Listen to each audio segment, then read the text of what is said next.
menggerakkan semua bagian masyarakat, terutama aparatus negara, aparatus hukum, aparatus pendidikan dan lain-lain untuk terlibat di dalam penanganan radikalisme dan terorisme. Saya melihat Denmark itu sangat state driven, betul-betul digerakkan oleh negara, tetapi sangat komprehensif. Saya kira juga ekonomi negara Denmark mendukung pendekatan yang state centered, itu berpusat pada negara. Belgia agak sedikit longgar meskipun ancaman radikalisme dan terorisme mungkin lebih besar, saya kira ya.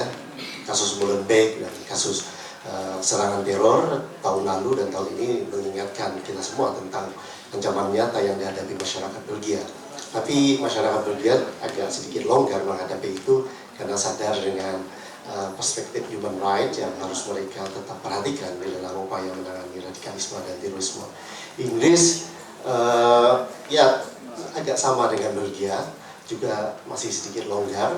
Amerika Utara lebih longgar dari negara-negara Eropa. Kita memahami negara Amerika Utara itu besar, Amerika Serikat atau Kanada itu besar sekali, sehingga mereka tidak bisa misalnya menjangkau keseluruhan bagian dan aspek dalam counter violent extremism. Nah, lalu giliran Asia Tenggara, yang Malaysia bercerita, Malaysia punya ISA, Internal Security Act. Singapura juga punya Internal Security Act. Dengan senjata itu mereka bisa melakukan apa saja.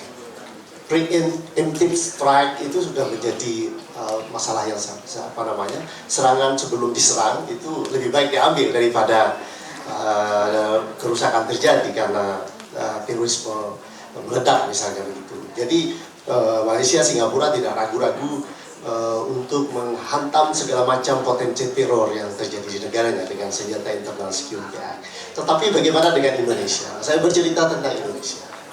Indonesia itu saya klaim di dalam pertemuan itu sebagai the most successful country in the world in tackling radicalism and terrorism.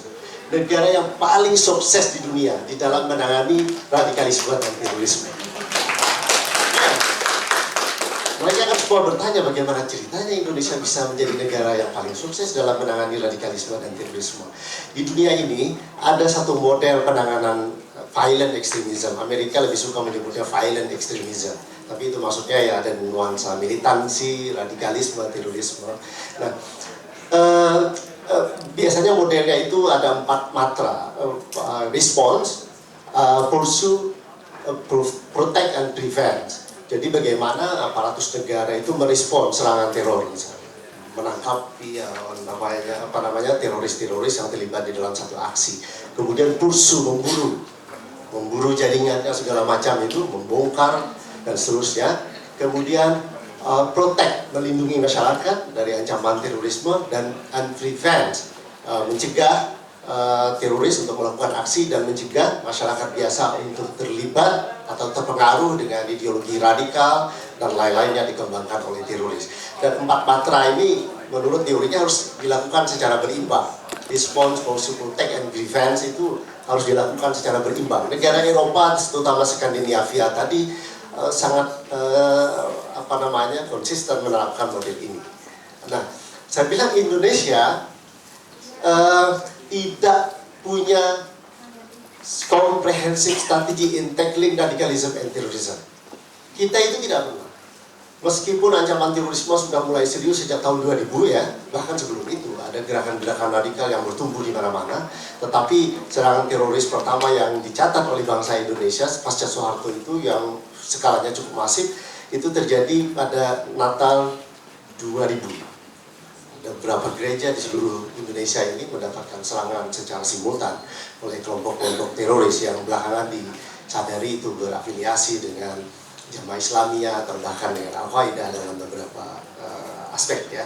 Nah, meskipun ancamannya sangat serius, Bali bombing, kemudian Jakarta ada Marriott, kemudian 2 kali di Jakarta ya Australia dan embassy di dekat Australian Embassy. Tetapi Indonesia tidak pernah mengembangkan satu strategi kontra terorisme yang sistematik dan grand strategi yang terukur, itu nggak pernah. Yang ada selama ini, bahkan saya bilang ini ad hoc strategi combang camping, strategi ad hoc. Dia ya tambal sana tambal sini. Banyak alasan di belakang itu. Misalnya kita tidak punya budget yang memadai. Juga pada awal-awal, setelah kejatuhan Soeharto itu pada awal-awal masa reformasi, Indonesia itu masih gamang dalam menangani radikalisme dan terorisme. Kita kan zaman Orde Baru itu sudah punya satu model penanganan radikalisme dan terorisme yang sangat standar. Itu istilahnya enemy centric strategy, menggunakan perspektif COIN, counter insurgency.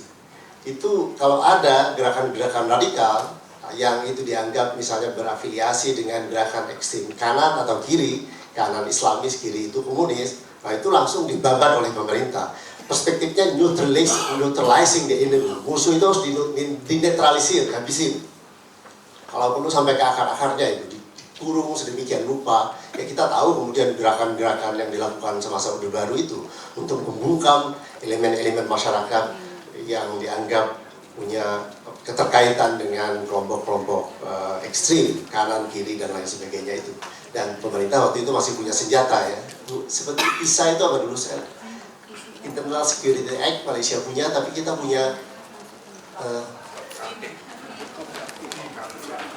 undang-undangnya yang apa namanya? Undang-undang subversif, ya undang-undang subversif. Ya, kemudian ya kita punya ya kita punya Kopkamtib yang apa namanya punya jejaring yang sampai ke akar rumput bahkan desa-desa. Itu strategi Orde Baru untuk menghadapi radikalisme dan terorisme.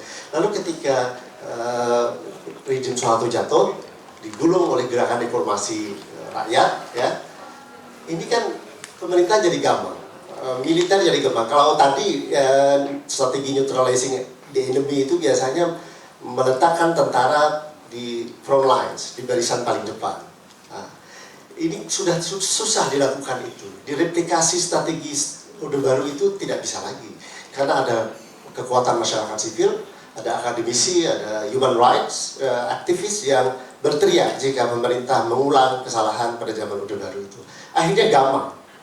Nah, kegamangan itulah yang membuat Indonesia gagal untuk mengembangkan satu strategi kontra radikalisme dan terorisme yang komprehensif. Tapi saya memberikan argumen begini, justru saya bilang di dalam kegagalan ini ada blessing in disguise yang luar biasa. Memang tidak pernah Indonesia menerapkan tadi strategi kontra radikalisme yang komprehensif itu. Lalu kan mereka bertanya, kalau Indonesia tidak punya strategi kontra terorisme yang komprehensif, yang ada itu saya bilang hanya inisiatif-inisiatif yang bersifat ad hoc dan dari personal inisiatif. Kalau tokoh misalnya Surya Dharma dulu ya, lalu kemudian digantikan oleh jenderal polisi yang lain di BNPT, mengembangkan satu pendekatan menangani radikalisme dan terorisme, itu lebih karena pengetahuan yang dimiliki oleh personalitas itu, tidak di-driven oleh satu desain yang besar yang dikembangkan oleh negara. Jadi ad hoc, ini personal inisiatif telah diambil memang, dan strateginya memang compang-camping. Gerakan teroris lumayan bisa diatasi, tapi kita dari masa ke masa melihat selalu gerakan-gerakan teroris ini, kelompok-kelompok teroris punya kemampuan untuk bangkit lagi. 2010, 2011 kita diingatkan ada lagi serangan-serangan lintas tanzim ya, pengorganisasian gerakan-gerakan teroris itu. Jadi ya memang kalau dilihat diukur dari keberhasilannya, apa yang dilakukan oleh pemerintah itu memang masih jauh dari yang ideal, yang seharusnya. Memang kemudian pemerintah berusaha untuk menggabungkan dua pendekatan ya, di bawah ad hoc and personal inisiatif itu tadi, yaitu menggabungkan antara hard measures and soft measures, pendekatan atau cara yang keras dan cara yang lunak. Cara yang keras itu melibatkan law enforcement, penanganan hukum, misalnya polisi di situ didorong berdiri di depan menangkap teroris ataupun jaringan-jaringan yang dianggap terkait dengan terorisme di Indonesia. Nah, kalau soft measures ini langkah-langkah yang lebih bersifat lembut ya, lunak ya, mendekati mantan-mantan teroris supaya bekerja sama dengan pemerintah, supaya bekerja sama dengan aparatus polisi. Ya, kita tahu ada beberapa nama, Ali Fauzi misalnya ya, Kemudian orang Malaysia itu siapa namanya? Bukan. Bukan yang terlibat membantu polisi di dalam membongkar jaringan itu. Ya, ada beberapa orang lagi, Abu Rusdan itu dari Kudus. Mereka semua tadinya orang-orang penting di balik jaringan Jamaah Islamiyah, tetapi ada yang berhasil dibujuk oleh polisi supaya bekerja sama, menunjukkan titik-titik mana yang harus segera direspons terkait dengan ancaman radikalisme dan terorisme itu. Nah, ini tadi penggabungan antara soft measures and hard measures itu tadi yang lumayan sebenarnya, tapi perlu kita garis bawahi tidak juga berhasil secara signifikan. Masih ada ancaman-ancaman, tindakan-tindakan yang besar masih terjadi di beberapa tempat. Nah, tapi dari masa ke masa kita menghitung frequency of terrorist attacks. Keseringan serangan teroris itu berapa banyak? Saya pernah melakukan riset tentang itu di 2011 dengan Uni Eropa. Kita membandingkan antara Indonesia, Aljazair, dan Saudi Arabia. Kita menghitung berapa frekuensi kekerasan dari yang skala besar, skala menengah, skala kecil. Ya memang, kalau hitung-hitungannya angka frequency of violence itu jauh lebih rendah ya dibandingkan pada awal-awal tahun 2000. Tahun 2010 ke atas, 2011 sampai 2015 itu jauh lebih rendah.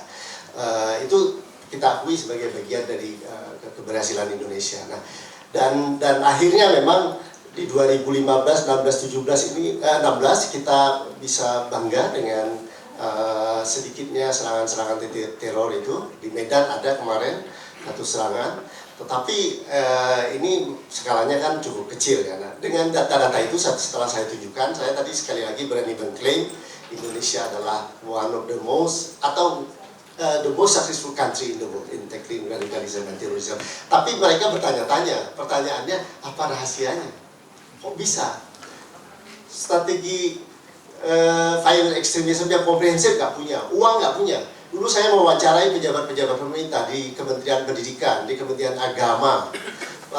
Saya tanya tentang partisipasi mereka di dalam penanganan radikalisme dan terorisme. Jawabannya itu beberapa mengejutkan. Misalnya, ini katanya, bayar 500 saja kok pengen selamat. Menganalogikan dengan cerita orang Madura yang naik beca di Surabaya itu.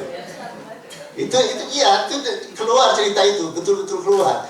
Jadi budget yang dianggarkan oleh pemerintah ke Kementerian Pendidikan, Kementerian Agama atau kementerian lain-lainnya itu sangat tidak memadai untuk menangani itu.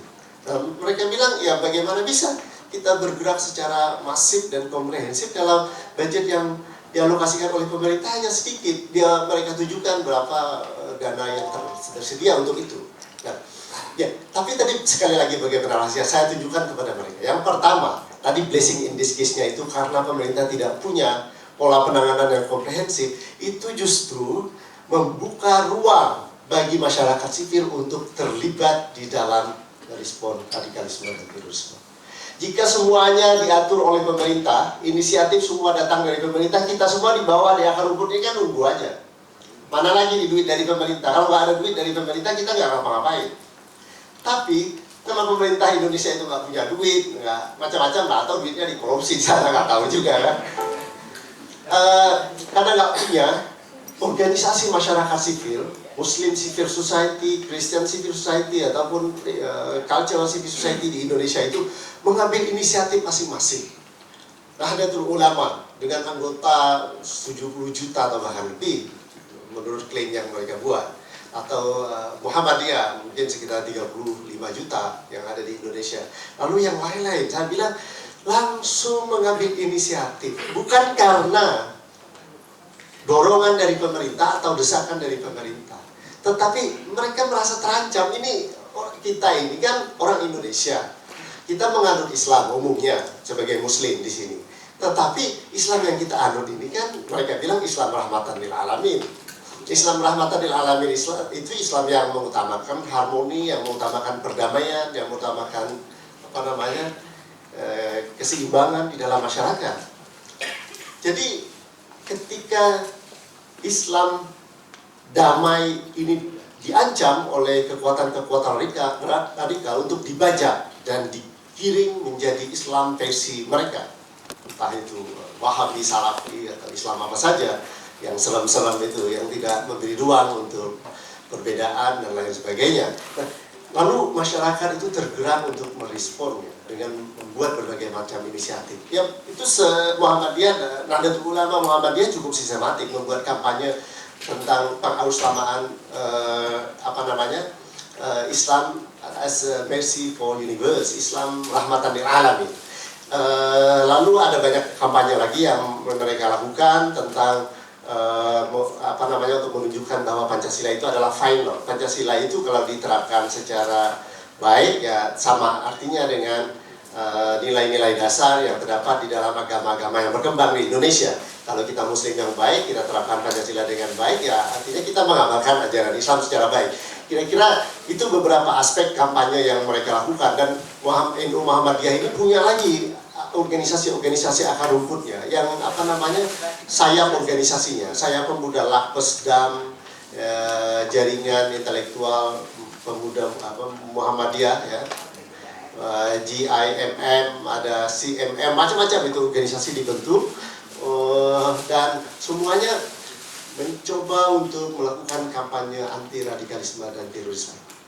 Ini yang saya amati di dalam penelitian saya itu. Dan lama-lama karena demokrasi berkembang dengan baik juga di Indonesia, wacana anti terorisme itu mereka sambungkan dengan usaha-usaha untuk mengembangkan nilai-nilai demokrasi, multikulturalisme, toleransi, dan seterusnya itu. Nah, ini yang terjadi di Indonesia. Tadi membuka ruang pada masyarakat sivil untuk terlibat di dalam penanganan radikalisme dan terorisme.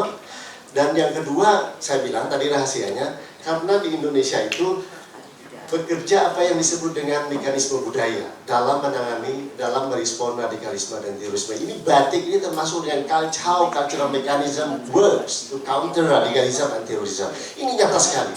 Saya pernah melakukan penelitian di 2009 atau 2010. Saya lakukan penelitian itu di Magelang, nggak jauh dari sini. Di Magelang itu ada satu kampung